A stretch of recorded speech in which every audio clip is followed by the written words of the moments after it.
we've been proceeding at a flying pace, and I apologize to folks that the agenda for this meeting really came together at the last minute, although the topics were announced at the full council and also at our last meeting.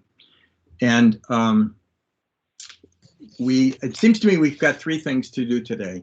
And the first being to make some progress in terms of assessing recommendations to add members to this committee, people who are willing and able to roll up their sleeves right away. Second, to organize ourselves. We've agreed that we would have discussion leaders, task leaders, research organizers, whatever title you want to name to ourselves. We would divide up the work among ourselves a bit and agree to take leadership for certain parts of the committee's work in order to develop ideas and bring them back to the committee. And then third, I'd like to organize our work. There's somebody with some feedback. If you think it might be you, please mute yourself.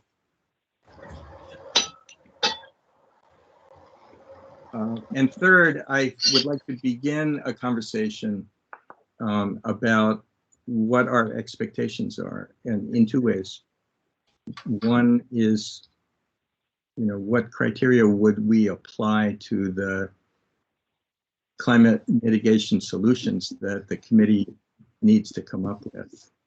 And the second would be on what kind of time frame or process do we envision for ourselves? And so as we're going through the personnel part of this conversation, you might give some thought to those latter topics. Is that okay with everybody as the agenda for this meeting, or is there something missing? We should just lock down, for purposes of not running afoul again of not providing an agenda in advance, we should just lock down the proposed agenda for the next meeting as well, so we can get that, since that's coming up next week. Okay, so Peter, will you make sure to remind us towards the end of this session that we do that? I will do that. Appreciate that. Okay, so with respect to the amazing, wonderful, overwhelming slate of nominees that we have received from across the state, I mean, the first thing to say is that what a wealth of talent and expertise and enthusiasm there is, and I'm really gratified by that. And as of course, with hundreds of names on the list, we aren't going to be able to tap everybody's expertise by asking them to be members of the committee. But what I am inspired by, I'm inspired by the list to make it plain that what I'm going to encourage all of our tasks and individual committee members to do is to reach out to the experts who have put their names forward or been nominated as what we could call a roster of advisors, and use their expertise to help us refine our proposals and to be sounding boards for proposals as we go forward, because that's realistically going to be, we're not going to have a committee of 50 people. We just need to make sure we find a way to use that expertise. And with that thought in mind, and realizing that we have across the committee gone through a process of naming or whatever the right word is there, assessing individuals across the board. There's some consensus nominees here, and looking at the main issue areas that we've got in front of us, I think it's important that we invite the experts who are ready to roll up their sleeves and work with us right away on these, the leading issues that we're going to have to deal with. Basically, the ones we've already announced for ourselves: transportation, power, buildings, and non-energy emissions. And with that in mind, I just want to make a proposal that we add to the committee from the list of the most, the consensus draft picks, I guess you have to call them, from our list. And so just to get the conversation going and to see what people think, I'm suggesting that David Farnsworth, who really covers the bases, really, he's got expertise in transportation. He's written the book, literally, on electrification of buildings, and he understands power. He was at the top of the list. On transportation, we actually have a few, good choices. And among them, I think Gina Campoli jumps out as someone who knows the field, knows Vermont extremely well, and could help us out right away in power and also in buildings. Christine Donovan came out really high on our list. And so at least those top three, I think we could agree to add to the committee. And it may be that in the building sector, also highly ranked, we had two people from Building Green, and it's clear it was we shouldn't add both of them, but maybe we need to ask them to have a conversation, or we could have a conversation about whether bringing their expertise into particularly the buildings conversation, and also the embedded energy aspect of buildings would be useful as a fourth additional member. But I think we need to keep the committee as a whole to a manageable number, and I wouldn't suggest adding many more people than that, at least not right now. Any thoughts from committee members? What do you think?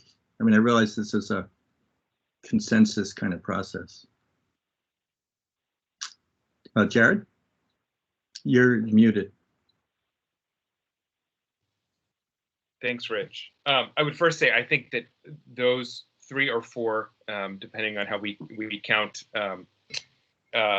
are, they were clearly all very highly ranked and would be wonderful assets to the committee. So first, I'm going to speak in support of those. But second, I also want to just say, for context, there were a couple of folks who ended up very highly in our subcommittee's rankings, who we just had a meeting yesterday of the Science and Data Committee, and 2 folks we wanted to invite 2 folks to that committee who were also very highly ranked here, and those are Lou Cestari, who is an engineer with Velco, and Linda McGinnis, who's an economist. Those were kind of key areas of expertise in terms of forecasting, modeling in Lou's case, and in terms of economic analysis in Linda's case, that we thought would be really helpful to that committee. And clearly we want to connect it in with and be in service of this committee. But there's a recognition that many of the subcommittees people were nominated for multiple. And we're going to discuss that at the next steering committee meeting, is what is the appropriate way to kind of assign or to, for folks who were nominated or want to be selected by both. So just want that information to be at hand for everybody, that meeting happened yesterday, and those folks were selected for that committee. Yeah, and I should. Or invited. I should say invited. We haven't yet gotten. They were right. I realized it's a stepwise process, and I was aware of that, which is one of the reasons why I didn't mention them here today. We may have a similar issue, a little ways down the pike, after we see what the Just Transitions Committee has done and whether there's a cross connection we want to make there. That might be an important thing for us to add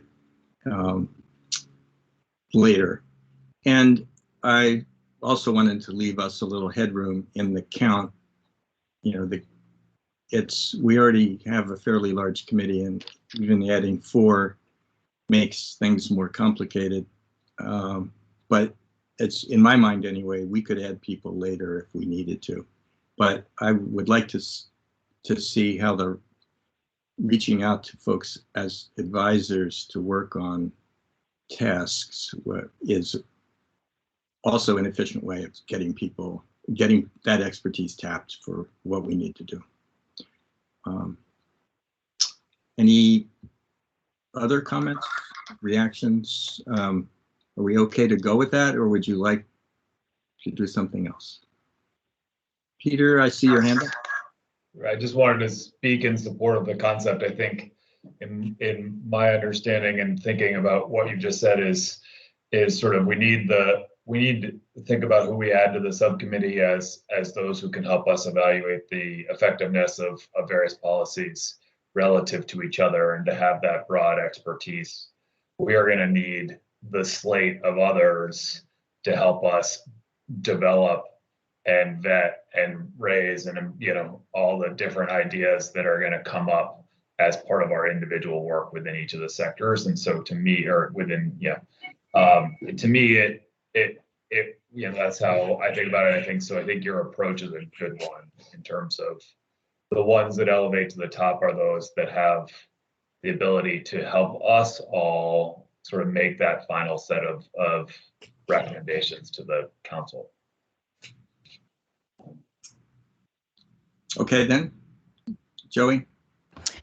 I just wanted to, you know, appreciate what others are saying and sort of glom on that. I think what you laid out, Rich, makes a lot of sense, and Peter's rationale as well. Beyond the criteria that, you know, we were all asked to sort of look through, the slate that you articulated, I think really it speaks to some of that geographic diversity, speaks to the sectoral diversity. Clearly an open question with the Building Green team, but they seem like a really important resource. And so it's an open question to me. So I think this seems like a great slate. And I just want to underscore to say that what we've all said is that we're going to need to tap people's expertise beyond the few folks who are, you know, willing to spend a significant amount of time with us. Because there are so many great nominees. There's such a wealth of expertise out there. And there's such a need to really do that beyond this conversation that we're having right now. So anyway, I appreciate sort of the narrowing of the focus. And I do think we need to, if others agree on the Building Green component, I think that's really important in terms of the sort of the buildings sector, the embodied energy sector. How we work through that is an open question, but it seems like we're getting there. All right, thanks, Joey. Ed and then Liz.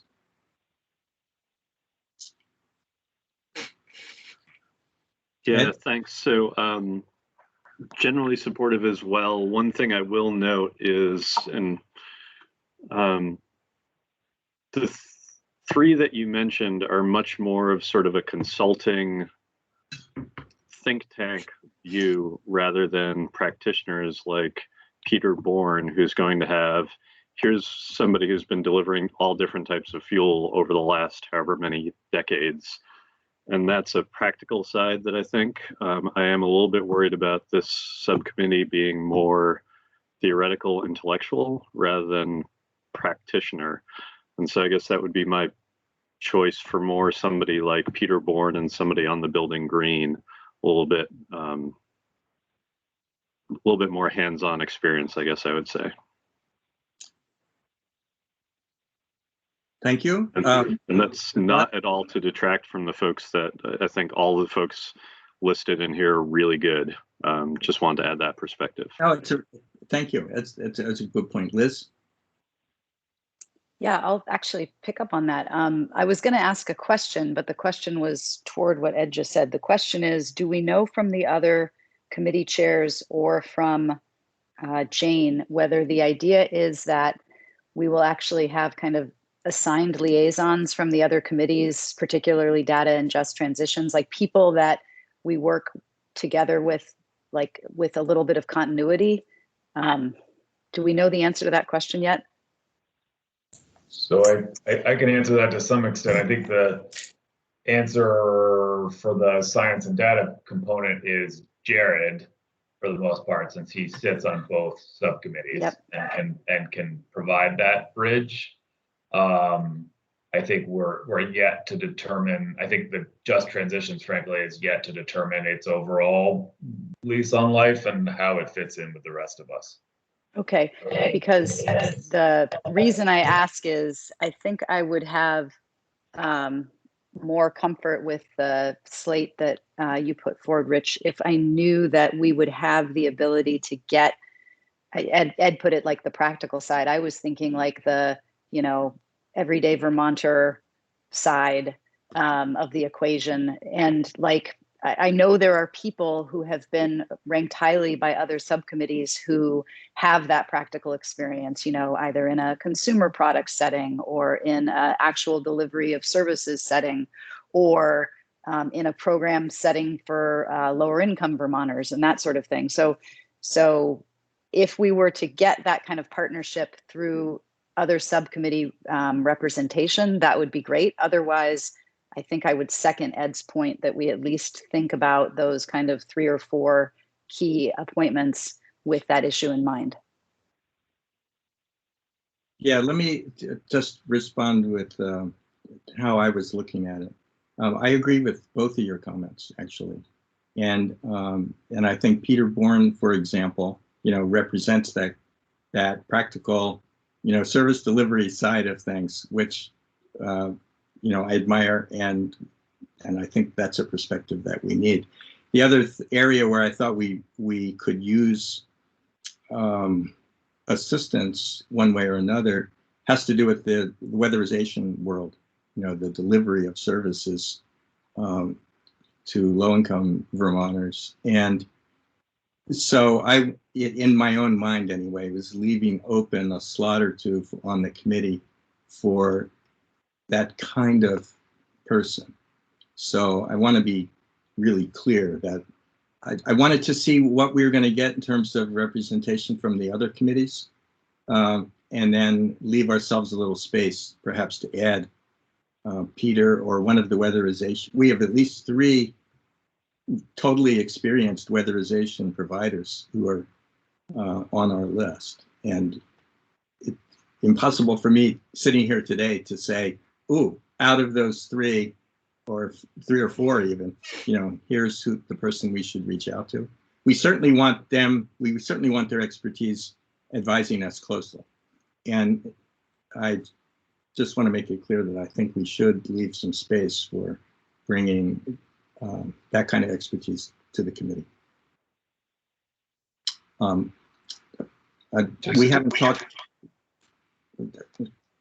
I think I can stop there, and yeah. If there's an understanding on the committee that we are doing that consciously, that we're leaving space to bring those additional views, then one way or another we need to do it. I would actually make the sort of formal proposal, Rich, that we identify somebody from the Just Transitions subcommittee to sit as a member on our subcommittee. So as we're considering all of these options, that there is that sort of direct liaison work, and we can work on identifying who that might be. But I do think that that's a critical position to fill. The flag, Ed, you had a great flag about Peter Bourne. I agree with you that, you know, he brings a practicality to this that we might not have otherwise. I think the challenge is once we go down all of the practicality needs that we need, we become way too big to be functional. And so how do we find that, I don't know, useful middle ground? And I went back, Rich and I have gone back and forth and kind of landed here because we think it's a good path. But I had, I wondered whether or not, sort of adding, anyways, I won't go down that path. I agree with where we are now. And I think we just need to be flexible and manage accordingly. Okay, so let me, I mean, the same thing is true, by the way, and I've had some conversations with people concerning builders and architects. I mean, there are a lot of practical there's a lot of practical hands-on experience out in the world that would be really helpful to us. And we're going to need to include such folks either on the committee or in the roster of advisors to make sure we get their ideas and their feedback. There's just no way around that. And it's wonderful. It's not a burden. It's actually a great opportunity. So if I'm sensing support for the names that we've talked about so far, and an openness to, as Peter said, get a formal liaison with Just Transitions, and to keep some space open on the committee to invite one or two direct service providers to join the committee. Are we okay with that? I'm acting in a bit of a facilitator role as I put it to you that way, but we have agreement on that. Okay. It would probably be useful for those who are visually impaired for us to sort of more affirmatively say yes to those things, just for future reference. Nodding heads is appropriate for all of us, but may not be for everybody. So, okay, that's good. So I see. We can probably just work, if anybody disagrees. If anybody disagrees, right? That's it. Yeah, we do have a lot of nodding heads, and that's about all I can say. But I hear no disagreement. All right, and I appreciate the committee's quick action on going ahead with this. So our next task. Just for clarity, Rich, I mean, nodding heads, yes, and it seemed like we were very clear on David Farnsworth from South Royalton, Gina Campoli from Craftsbury, Christine Donovan from, I think, Lamoille County, somewhere, maybe Stowe. But I don't know if we got resolution on the communication with Building Green. Is that, and what, just in case it's helpful, as I'm not suggesting that we have to do it this way, but just by way of example, after we identified the nominees we wanted to invite to the subcommittee from science and data, we assigned folks, counselors from or existing subcommittee members to do that outreach and invitation. So it might be worth just pausing to agree on who's going to do that outreach and invitation to those three. And then, given that both Nadav and Candace from Building Green were kind of unanimously highly rated, but we had a question about kind of which one to invite and how to handle that, it might be worth just pausing to figure out how we're going to do that. That's terrific. Can we just divide up those calls, or is it? I mean, I'm happy. I'm willing to do it all, but I don't think I should. So I'm happy to. Jared, are you? I'll just start with you since you made this great suggestion. Folks that you think you would like to reach out to? I'm happy to take anybody. I'll reach out to Christine. Okay. Maybe I should call Building Green, and I can certainly talk to David Farnsworth. I'm happy to reach out to Gina Campoli. Okay. Then I think that's it for right now. Thanks very much. I mean, this is what we've all been saying, but I think it's just important to underscore is, especially if, our subcommittee work in particular is more sectoral, and these roles are really important as partners in this process. It's probably possible that we're going to want to break out into more subcommittees of subcommittees, so that we're tapping more of those experts who put their names in the ring. If we ourselves as council members divide into more of those, sort of transportation, buildings, and thermal, sort of electric sector spaces, that we would want to intentionally bring more people in who may not be official subcommittee members. I think that sort of concentric circles, I just want to state my own intention around that, because there were so many great people that I think, especially for this subcommittee, I think we're going to need to do more of that and be very intentional about it. Especially to get to that lived, I think really importantly, I just want to underscore, because you all spoke to it and I did not, but the question about Peter Bourne and the practitioners, I think, is really critical. So I want to bring that into all of those conversations. Okay. Yeah, and Joey, the only amendment I would make to your phraseology is that, at least in my mind, I'm viewing our outreach to such terrific people as what I've called a roster of advisors, as opposed to creating formal groups that that seem to include certain people and exclude other people. What we're doing is reaching out, and concentric circles is really what you're talking about. And that's what I have in mind, a roster of people who are on call to help us and offer their ideas on the one hand, and their feedback to other ideas. And that's how I think we're proceeding. It's somewhat organic process. Absolutely. I take that as a very friendly amendment. It's really hard to characterize exactly, but I think that's spot on from my perspective. Okay, so Liz and then Peter. Just from a practical point of view, I don't know if this is an appropriate to do for Jane or somebody else, but we could take the Google, kind of the information that we already have on the individuals who are interested, and I think relatively quickly bucket them by sector with a kind of other interested for any that aren't kind of neatly. And I don't know if that would be helpful to others. It would be helpful to me rather than just kind of scrolling through a list. And it might help as we draw upon topic areas. So. Yeah, thanks. We'll ask Jane to do that. Peter?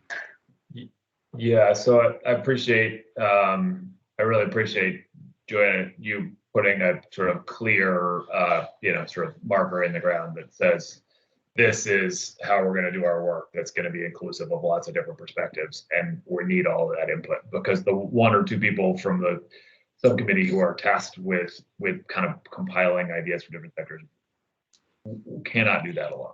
Right. I think that's what sort of, to me, is the sort of next sort of an intervening step, was just deciding who are going to be those leads for each of those task areas within the subcommittee, and then talking about what the process that we will all use and the expectations that we'll all have for that work, so that everybody's headed down the sort of same path. Great. You just teed up the next item on the agenda. So I've given some thought to this. I've talked to some people. I haven't talked to everybody, and I apologize because I'm just floating it in order to make progress here.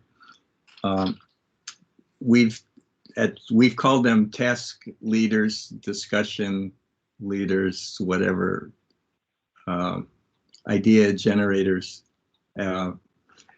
some title like that for people on our committee who've agreed to take some organizing role with respect to the subject matter. And when I look at our major topic areas, and I look at who's on the committee, and I've talked to a few people about it, here's a suggested lineup. And I say this really, tentatively, humbly, whatever. everybody should speak up and say what they think, because I need to report, even though I asked you all to send me an email telling me what you volunteered for, and nobody did. So I'm flying a little bit on my own here. But so transportation, buildings, power, and non-energy emissions. For transportation, I'm thinking that Joey, I think you put your hand up for this, and good for you. And right now, I hope you're willing to do it. On power, this is hardly, shocking that I would ask Ed and Liz to team up and lead us in that area. For buildings, I'm willing to do it, and I've been doing a lot of work on buildings, so that makes sense for me. And for non-energy emissions, as Peter pointed out, his agency has a lot of responsibility for those emissions, and he's in a good position to lead. That leaves two cross-cutting areas open. And I've had in mind that Jared is our cross-connection to science and data, and Adam, I haven't had a chance to talk to, but he could join Jared either as a team dealing with the finance aspects of various proposals. I had previously suggested finance, climate, capital, all that stuff as a separate issue area. But when you think about it, our goals are sectoral reductions in emissions. And the finance aspect is in support of that, is sort of the same way the science and data information is in support of that. So I think we need to, or it would be useful for us to view, Jared and Adam, if he's willing, as in support of the sectoral work by helping us, organize the data, and there will be consultants hired to model this stuff and to kind of assess the costs and benefits. And somebody has to frame the issues for the consultants. Here's what we want you to look at. Here are the here's what the committee's thinking about. Yeah, Richard, it's Adam. I'm happy to jump in and support on the finance side if that's helpful. My core expertise is probably more aligned with power, but I'm willing to help any way I can. Oh, okay. Thank you very much. So that's where it stands for me at the moment. And if the steering committee goes along with our recommendations for the additional committee members, when that happens, we can, line them up as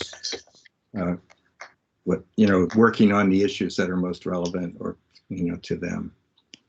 But I didn't want to do that before the steering committee makes, its review of all of the additions. Everybody okay with that? Rich, I have one quick thing actually two quick things to add. I think that's a great lineup. I think there's a lot of good expertise there. Two things I will offer. One is we have identified a certain number of state staff who can be supportive at this point, but there are a lot more with expertise and who can assist and provide work. We've tried to manage the amount of staff time committed to it until we knew what the sort of workload was going to look like. But obviously, you see a bunch of state staff on now who are very interested in these topics and moving them forward. So I appreciate that. And then the other piece I just want to mention is that I would ask for Adam and for Jared, there are a number of policies that are interrelated. The sectoral pieces are interrelated to the funding and financing component. The top of our list for discussion last time was TCI, and that has a policy component that is interrelated to the funding component. And so I just think encourage all of the sectoral leads to be in constant communication with Jared and Adam about those interrelations, so that we can have that conversation. Peter, thanks for that. And I would add, I'm just echoing or repeating something we said earlier. We're going to do the same thing as with the just transitions and equity aspects of the work as we go along. We're going to need to be constantly kind of feeding that kind of feedback into the program reviews as we go. Peter, you said something. Oh, let me just pause, make sure we draw a line under this list of assignments that you all have graciously agreed to be volunteered to do. Jared, your hand's still up. Yeah, if you want to wrap that up first, Rich, that's okay. The question I have, I don't know if it's connected to wrapping this up or if it's a next step question. It was a clarifying question for Peter, which is it worth pausing now to identify those state staff who would be working with those leads in support and in tandem, or do you see that as a process in which you kind of need to go back, have some discussions, sort it out based on kind of the assignments we first identify among the council members? Some of them I think will be fairly obvious.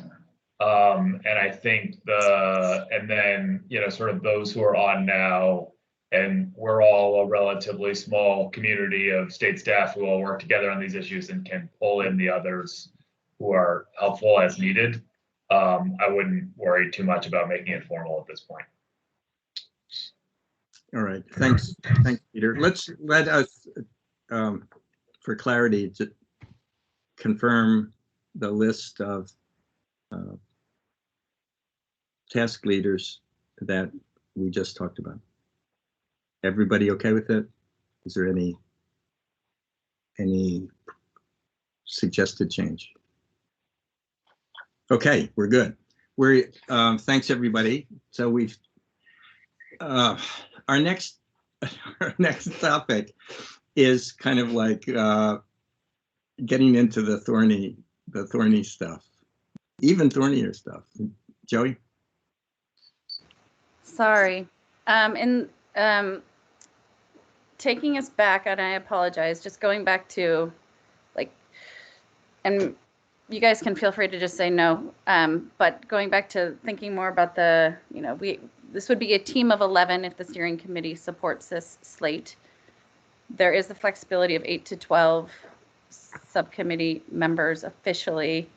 We had talked about the sort of need for a practitioner, and I just wanted to float, do we affirmatively want to add a Peter Bourne and bring that needed expertise to the table now and then continue to build out from there? But I would, Ed raised it. I think it's important.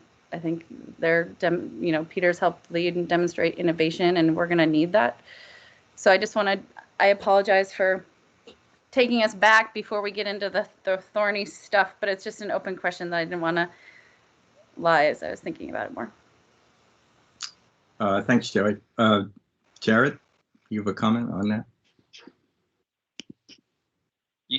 Yeah, I'll just say I didn't speak up before because I wanted other folks to, given that I nominated Peter, but I think just given the earlier discussion that there was a lot of kind of consensus on the value of him in particular. So I would support that. I also feel like if we were arrived at a place where we wanted to just start with what we had and then identify additional need, and once we see the composition of the rest of the subcommittees, I can see that working too. But I think it's worth highlighting, Joey, that that Peter ranked really highly and would be a valuable addition, as others have said. Ed? Yeah, from my perspective, I definitely heard what Peter said about if we try to get a practitioner in every single field, we very quickly become get overwhelmed. And so I guess I'm less concerned about the terminology of whether Peter is in versus this advisory experts. And I do think that we ought to commit as a subcommittee to, as for vetting ideas with the actual practitioners, that we can come up with these great theoretical constructs, and we very much need the folks who are on the ground who are actually going to implement them, to review them and to vet them. So I think as long as we're all committed to that, I sort of withdrawing a little bit my concern about the lack of more practical folks on the subcommittee, as long as we're committed to that process. I guess, there are so many ways we could go with this, and I have, mixed emotions on all fronts. And but I do think that our subcommittee recommendation, additional subcommittee recommendation members, and sort of 8 to 12 was a target, right? It wasn't locked in stone. We have a fair amount of flexibility. I think beyond that, we get into a, sort of a size constraint from trying to have a functional meeting. I guess having worked with Peter on the Climate Action Commission and had that experience working with him and knowing what he's bringing to the table, he does stand out as somebody who would add a lot of value and is doing things in more than just the fuel delivery space that I think would be a valuable add. And so I guess, I would be supportive of Joey's friendly amendment to that, to add him to the list. So, let me echo, and if the committee is willing to go forward with adding Peter to our list, I'm very positive inclined. He does. This is one of our major sectors. He really is a hands-on and innovative agent here, and I think he'd be a member of the committee. Hey, Rich, can I ask a question? Jared, have you spoken to Peter about the subcommittee? Yeah, before nominating him, I made sure that he was interested and available to make the time commitment, and he had said yes to both. Great. I agree. I think that's a good plan. Okay. So, Joey, thanks for taking us back, and now we can go forward on this. If the committee agrees, we'll add Peter's name to our list. And just to close that circle, given that I was in contact with him before, I will be happy to reach out to Peter about that invitation. All right, thanks, Jared. All right, I'm hearing consensus support for this decision. That we'll do that. We'll forward that to the steering committee. Thanks, Joey. Now moving to the next topic. Peter's articulated earlier, and I agree really with this, that we need to have some expectations set out for our task leaders and for ourselves as a committee, frankly. And it would be good to have a conversation about what we think we are going to do, at least in the near term. I mean, it's worth emphasizing that the legislature established the Climate Council as a continuing body, and we should view ourselves as a continuing body and not as an entity that exists to produce one report or one iteration of a plan and then disband. We also, are struggling with, I suppose, or the challenge of the obligation to come up with a plan that meets the statutory standards of emission reduction, and doing so in a relatively short time frame. And so when you look around the world at places that have been implementing in a iterative basis usually. Climate action plans. There's some recognition that you don't know everything when you start, and you can't come up with all the details of all the solutions. And in fact, you wouldn't want to, because technology and economics and conditions change. And so there's a fair amount of uncertainty with respect to the out years in particular, and a decent amount of uncertainty even in the short term. So there was this mix of factors that is guiding this discussion. I just wanted to start, by acknowledging them. And I'm going to put two questions to you, given the time frame that we're operating under. How do you think we should chart our path? Should we try to be, climate plans often have 25, 30 different elements in them. Should we be trying to design 25 or 30 different elements? Or should we focus our attention on the 5 or 6 topic areas where we can achieve the greatest emission reductions, particularly in the near term, and bear down on those, recognizing that there's a broader slate of actions that we could take, but we can't do everything at the same level of detail. So there's a sort of a focus and level of detail question. Second question is,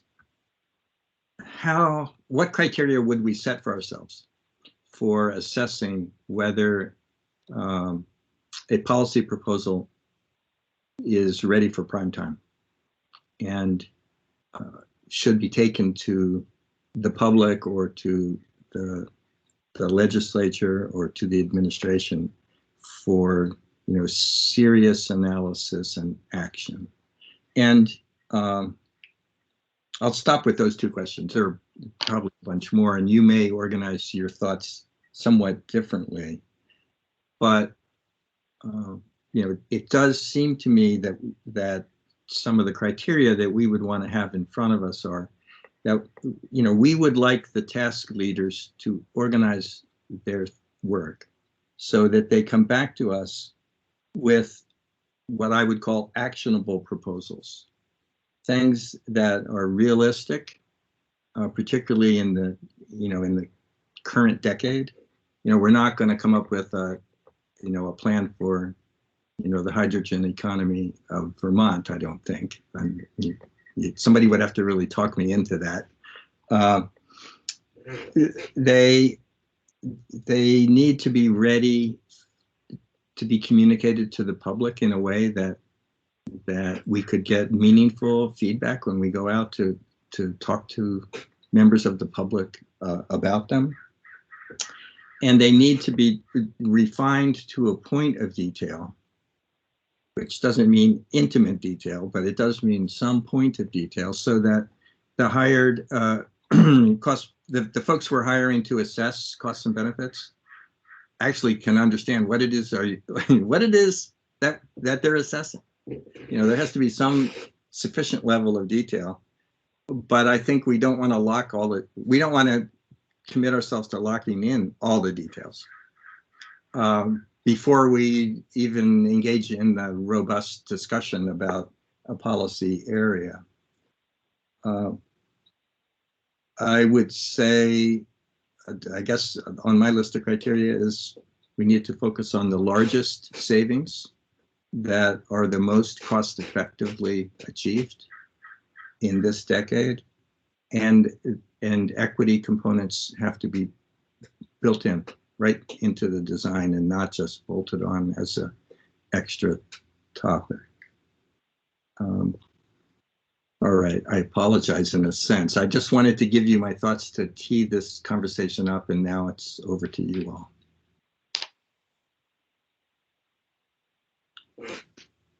Comments about the charge we would give to each of our task leaders as you're examining options. Ed and then Jared. Thanks, Rich. Focusing for a moment on, in terms of, you mentioned, should we focus on basically as many elements as possible, or focus on 5 to 6 promise in the short term?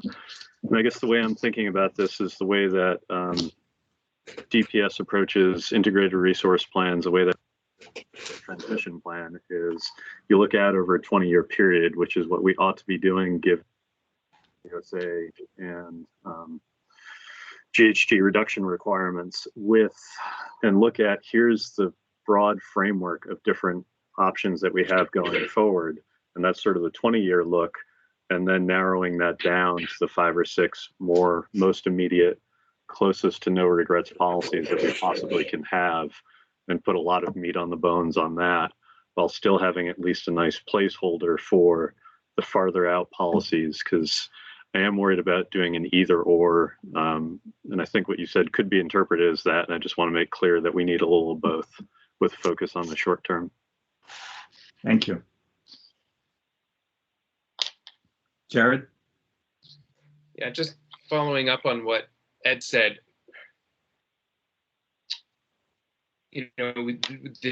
from the perspective of being intimately involved in kind of modeling some of these pathways and what that scale and pace of emissions reduction looks like, and knowing how quickly markets and technologies and culture is changing, I might suggest a friendly amendment to what Ed said, which I really agree with overall, but would be that, especially given the legal requirements in the Global Warming Solutions Act for 2025, 2030, and 2050, that we focus first and foremost on a 10 and 5-year time frame, and nod to some of the things that we expect to be areas of needed focus for 2050. But at this point, I have kind of 2 things in my mind. One is there is so much uncertainty and change that it almost feels like the best we can do is make sure that the actions we take in the near term don't prevent us from being able to meet the 2050 goals, but there's nothing that we'll be able to do in this first plan that will ensure that we hit the 2050 requirements. So I think a primary focus on 2025 and especially 2025. I'm just thinking about the timeline here, in that we make recommendations.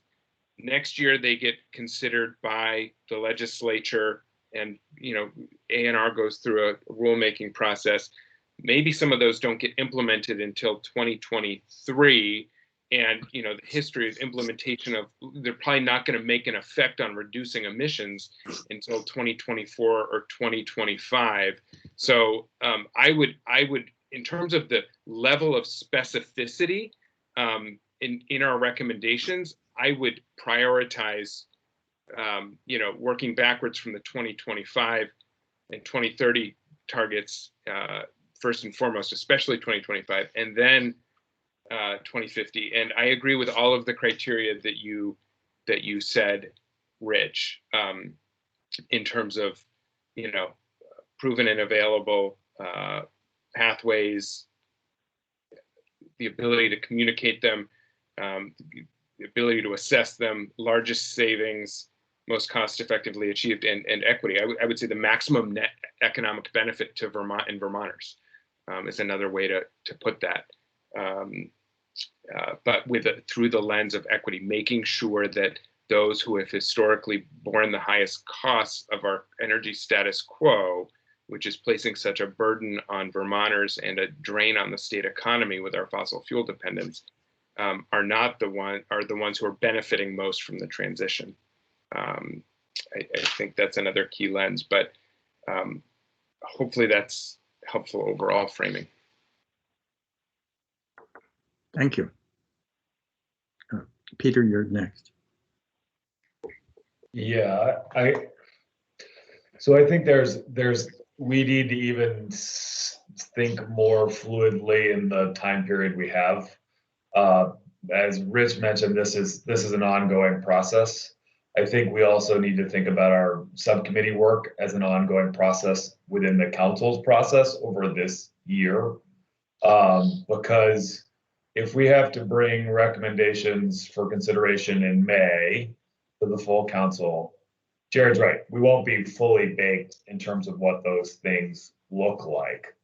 But as the action arm of the kind of accountability framework for the climate action plan, I would hope that we would then continue to flesh those things out. Yeah.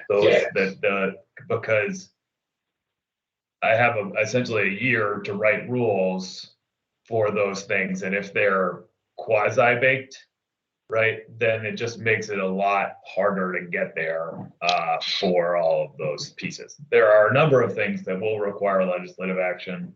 I think, frankly, probably the majority of them, but there are also things that could move forward immediately. So if they're not baked fully, or at least mostly, then we will have you'll set A&R up for failure to comply with the law. So that's my plea as the action arm.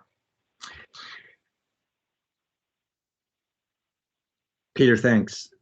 This reminds me that one of the things I did not state, but that was stated in an earlier meeting, is that part of our report out to ourselves on different policy proposals will be how much of this can be done administratively under existing statutory authority, and how much of it would require a return to the legislature with recommendations. And so I think we just need to be conscious of that as part of our task every time we come up with a policy proposal of some kind. Who's the decision maker? Who can act to do this? Is it the PUC? Is it the agency? Is it the legislature? And maybe people would add other decision makers to that list. I don't know.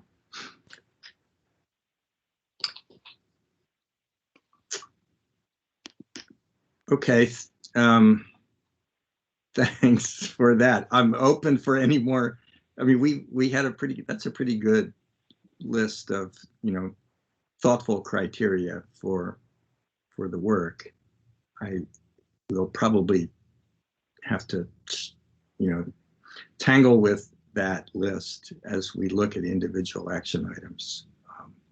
Is this a 2025 thing? Is this a 2030 thing?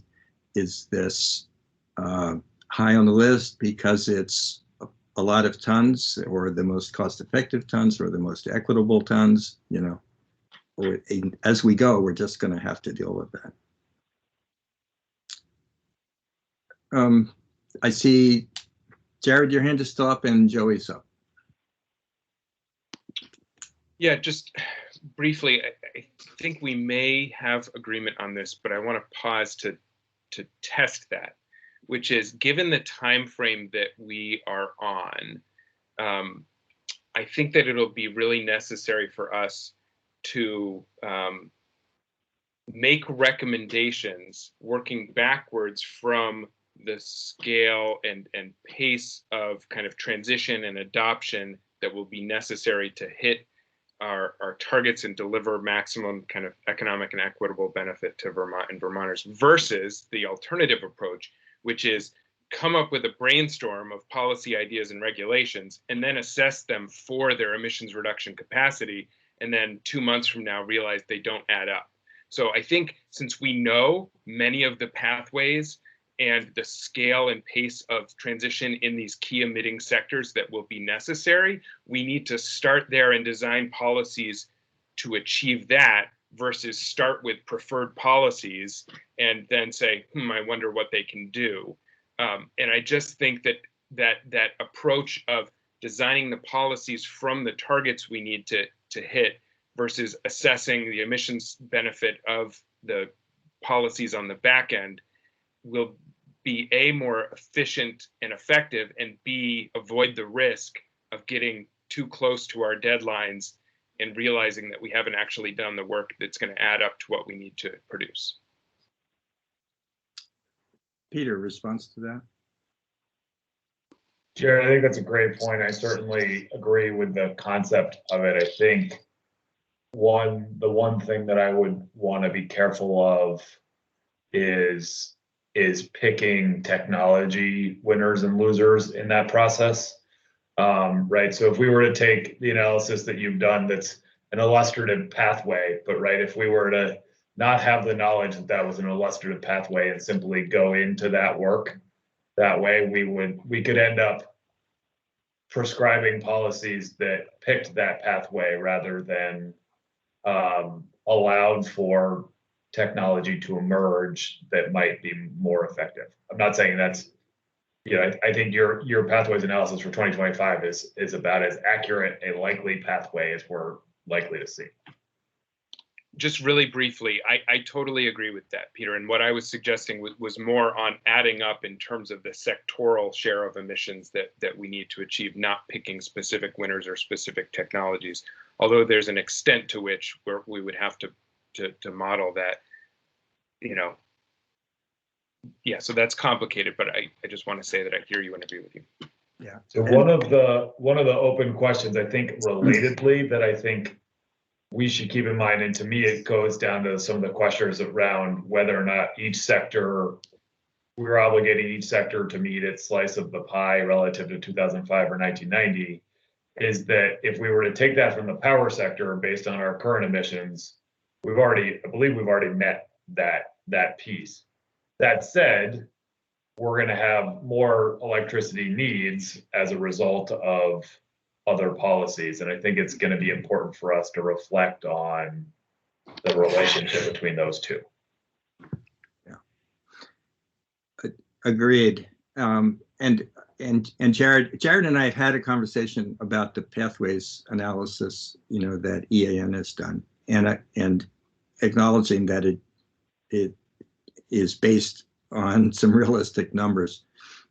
I agree completely with the notion that I think we need to design a policy for the thermal sector that doesn't inherently pick the technology winners, but allows providers and consumers to choose how to address their heating needs, and that we need to make a menu of options available to providers and consumers to do that. So I see Jared's nodding. I mean, I think we're all on board with that general idea that if you think about it as a criterion, that could be a design criterion for the policies that we're trying to come up with, which would be, do they maximize opportunities for innovation and technological development while still achieving the emission reductions that are required? And that, that's a design criterion for some of our policies. And we've done that in the past. Renewable portfolio standards, for the most part, allow a lot of different ways to meet the standard without having to pick all the winners, even though we incentivize some more than others for particular reasons. So any other input on criteria, how the task leaders and just, Rich, sorry to interrupt, but when I had raised my hand a while back, I had a couple of specific comments, and now I have some more because of this rich, I think, conversation, which I think is generally trending in the right direction. I think a couple of other thoughts I would offer would be, I appreciate what you're saying, Jared, and I think that's generally the right approach. There are some other things that are kind of like potentially ready to roll, like TCI. And so if TCI is in Vermont's future, which is a regional effort, understanding how that could play into our meeting our emissions targets. And I raised TCI more so because I wanted to just raise the opportunity and the need to focus on regional collaboration. And also in this moment, we're going to have the partnership of the federal government in this endeavor. And I don't know what that looks like, but I want to make sure that we are tracking that and that we are flexible and that we are readying ourselves for whatever benefits that new partnership might offer. To to the criteria, I think we're generally aligning. I just want to leave a place for reflecting on those with other subcommittee members and potentially refining them. I think that's probably implied, but I just want to be explicit about that. And then, lastly, well, I think it is incumbent upon us, and it is clearly embedded in statute, to look at like the general sort of, sectoral pollution and address our response to, sort of the magnitude that those sectors like transportation play, and sort of focusing there. At the same time, like we've put, for example, we put the lion's share of the load on the electric sector for a while, and they're, meeting their targets, and now that's an asset. And so how does that play into the kinds of strategies that we would employ to get to 2025, 2030, and ultimately 2050, so that we may need to lean a little bit more into the electric sector and the role of that in our strategies, so that they continue to potentially, sorry Liz, play a bigger role in the early years, and then, so that we can transform the transportation and thermal sector. Again, I appreciate the not picking technologies, but I mean, we're going to electrify a lot. And so how that early on is part of our strategy, and we are recognizing that, I just want to just sort of placeholder that, that's an asset, and it's going to be a big part of what we know we need to do. And so I think that needs to be a layer of our strategy as well. Thanks, Joanna. I'm sure you don't have to apologize to Liz for suggesting that we're going to be adding electric load.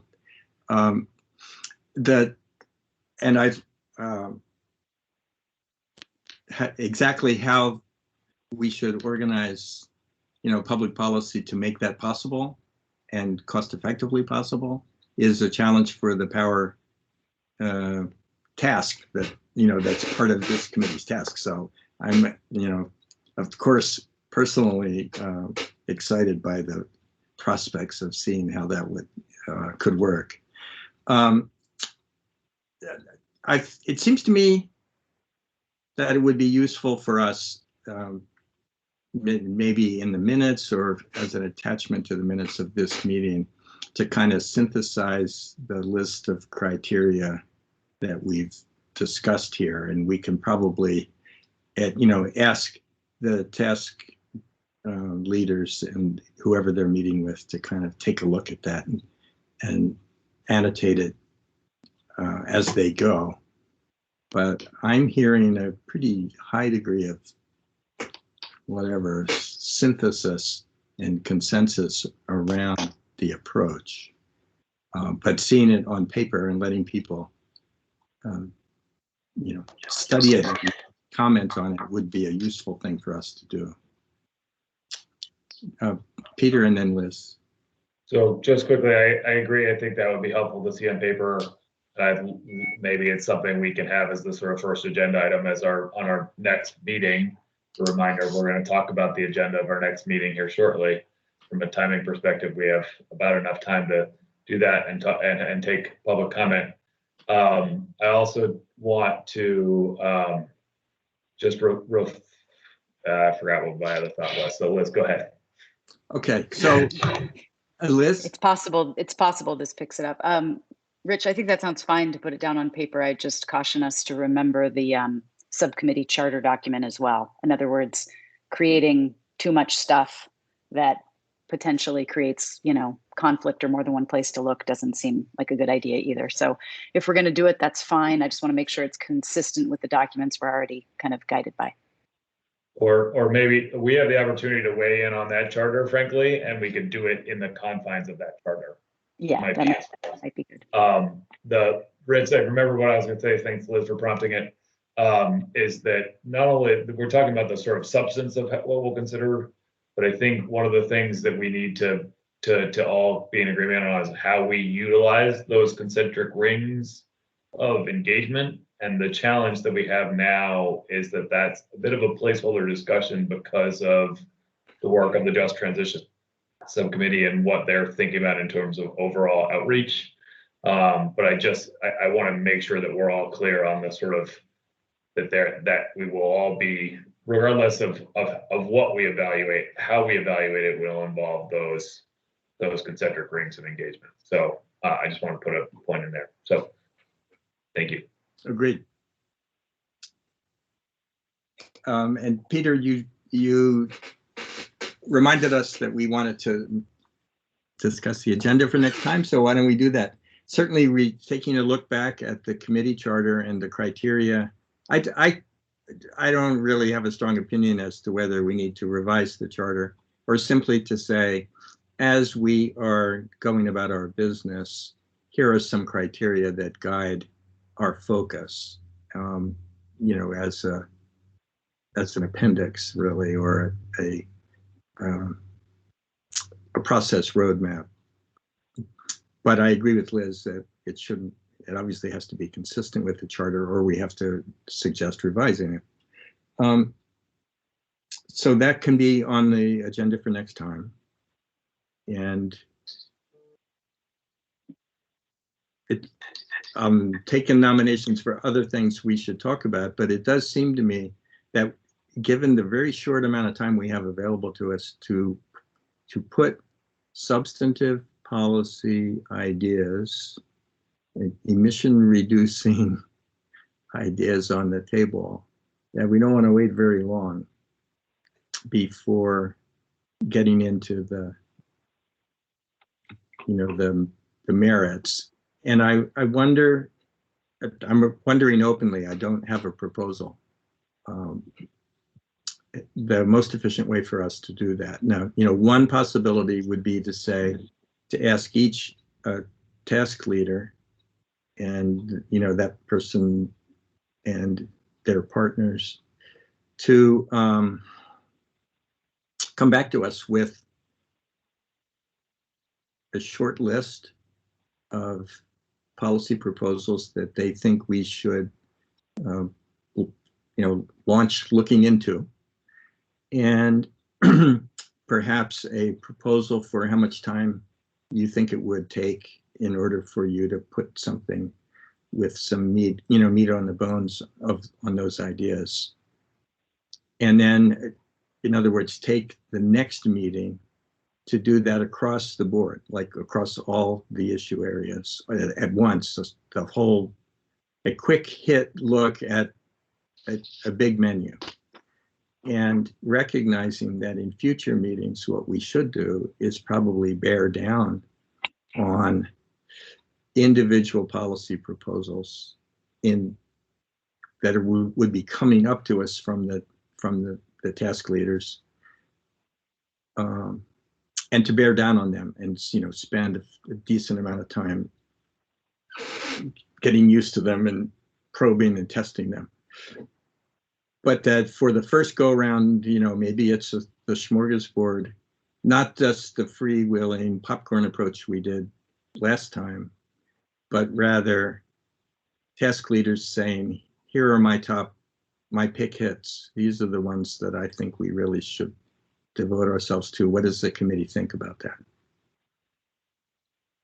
So Rich, if I may, I would encourage us to, I think it was important for us to delve a little bit into the sort of initial set of policy ideas the last time to get our brains swirling.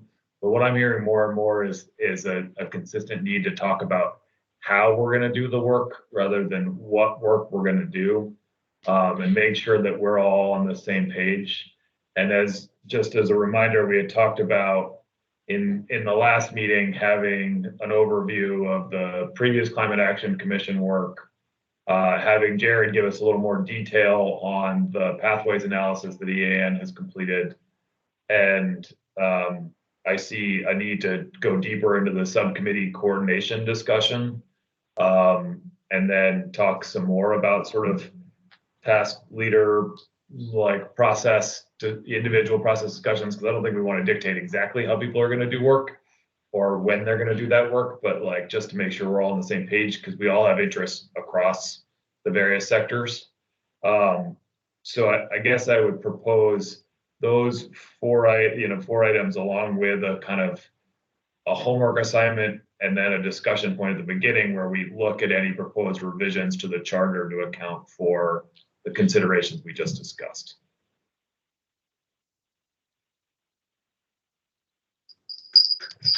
Okay, so you're right to remind me that we had discussed those topics earlier.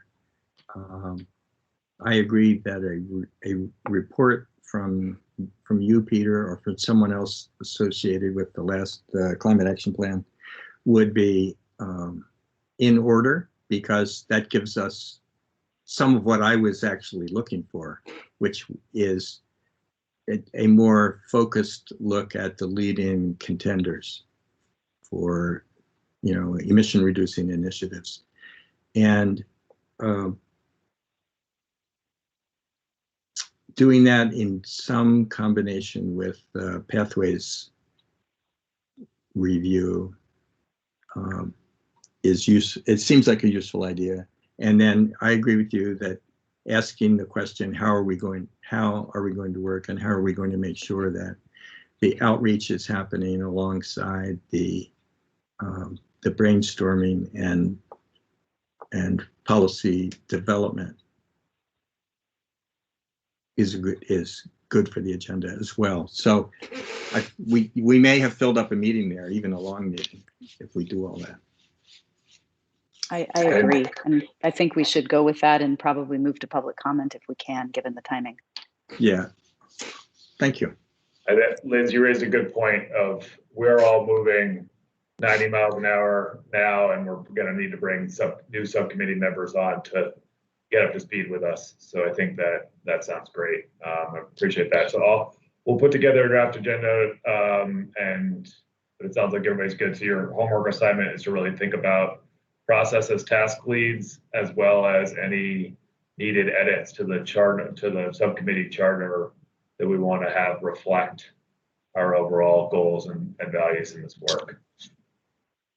Just quickly, efficiency, Peter, I wonder, can we identify one person, whether it's you or Rich, to receive suggested edits ahead of time so that they could be incorporated perhaps into an updated draft rather than trying to wordsmith in committee? Yeah, you can send those to me and I'll deal with them. I'll consolidate them, not deal with them. Sorry. Well, and I will collaborate with Peter as needed to do that, particularly on the list of criteria. So any of us who have suggested edits will send to both of us. Yeah, just send them to both of us. So we are at the time that stated for public comment, and I would like to make sure we're open for that. And Peter, are you able to see if people have raised their hands in order to address the committee at this time? I see that Jared still has his hand up, and I assume that's a phantom hand.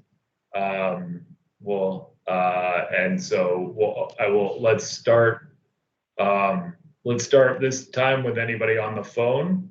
So we have 3 phone numbers. If anybody has a comment that they would like to make, they just speak and we'll try to deconflict that way.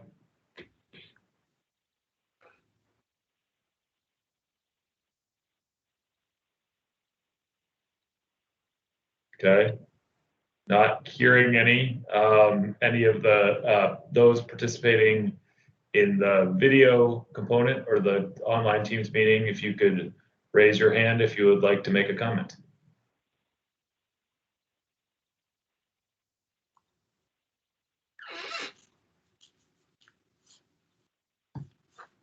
Jeff Forward. I don't want to take up much of your time, but I would like to echo what Joey said about electrification. All of the technological strategies envision a lot more electricity. And I'm not sure that we're there yet in our planning for a lot more electricity in the short term between now and 2025, and where that electricity would come from.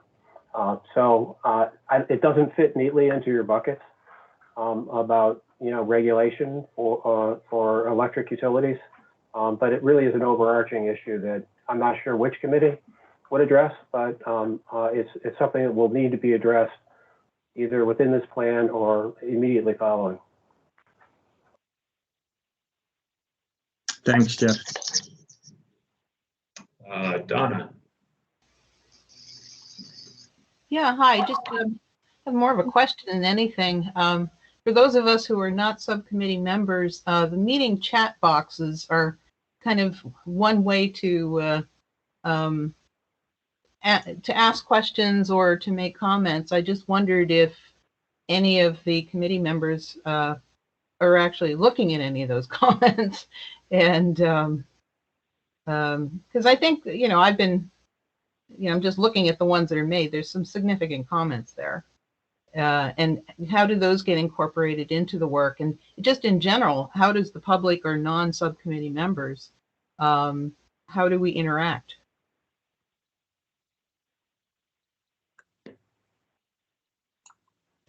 So I'll offer you my perspective. I read the chat constantly, and frankly, it helps me sort of understand what we need to resolve as we're going forward. It's a bit of an interesting dynamic right now with the sort of public meeting construct as it stands and moving it online and the chat component of it. But I do watch the chat and see what's happening. I think where your bigger question is, how does the public engage, or how do experts engage in this process, and how do we look at that really will be in the sort of task specific component where we need your expertise in your field to be able to advance some of to bring forward policies. And I would encourage you, if you're willing, to stay involved in the buildings discussion so that we can frankly take advantage of your expertise.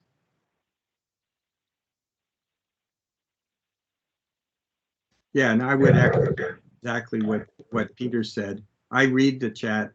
I don't necessarily read it as the meeting is going on. Sometimes I do, if I can focus on it. But I definitely read all the input from the chat and agree completely with what Peter said about the roster of experts that I would like to make sure that we're reaching out to.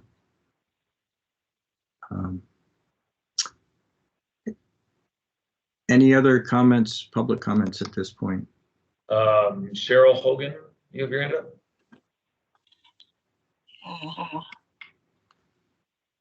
Hi, can you hear me? Yes. Okay, I'm unmuted. I just had a quick question on the data, how we're getting that baseline data for like where we currently stand as far as emissions, and if we're maybe thinking about looking at more granular levels of iterative measures. And the transparency has been great with these meetings, but it'd be nice to kind of see improvements in how we're doing as we move along. So how that's a lot of words, but how is that gathered at this point? Is it certain locations or? Sure, that's a great question, and one that is a challenge for sure. Our greenhouse gas emissions inventory for the state of Vermont is something that my department puts together every year. It is based on a historical review of the data we have available in terms of fuel sales and other things, and then modeling to fill in the gaps where we are. Unfortunately, we don't have sort of emission sensors around the state that can do real-time monitoring of greenhouse gas emissions. And so we base that as much as we can on sort of other emissions factors associated with fuel cells and other things. And so that always has a time delay to it because we're heavily reliant on some federal data inventories, and we're actually struggling right now to do the one that would be for up to through 2017 because the transportation data we're getting from the feds is a little funky. And so we're just trying to work through that now. That means that we're always behind the 8 ball when it comes to understand how we're doing in this moment. And there's decent granularity within those subsectors, there just isn't timely information for us to sort of be able to pivot to something else immediately when we find that something hasn't worked or hasn't worked to the scale that we would like it to. It's not a very helpful, I mean, not a very comforting answer. It's unfortunately the data we have available to us. Yeah, okay. I'm thinking in terms of, as we identify vulnerable communities and so forth, what is the on the ground reality in different locations, and can we get a grasp on what that looks like? It's just something, food for thought. Yeah, it's a great thought. And it's certainly one that we'll have some interaction here, and then with the overlap with the Rural Resilience Subcommittee too, on sort of their planning around some of those features as well. So thank you for that thought.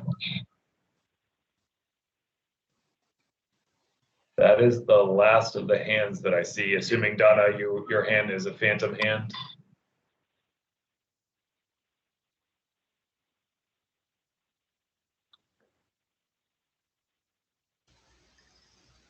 Yeah, I didn't have it raised again. All right. Thanks. Thanks very much. And thanks, Peter. Thanks to the committee. Thanks to others who have attended this meeting. I think we can declare it adjourned, and we'll send out an agenda for the next meeting. In the meantime, we have homework to work on the criteria for the task leaders, and we're going to reach out to the new proposed subcommittee members. All right. Thanks, everybody. Great. Thanks, everybody. Thanks. Great to see everybody. Bye-bye.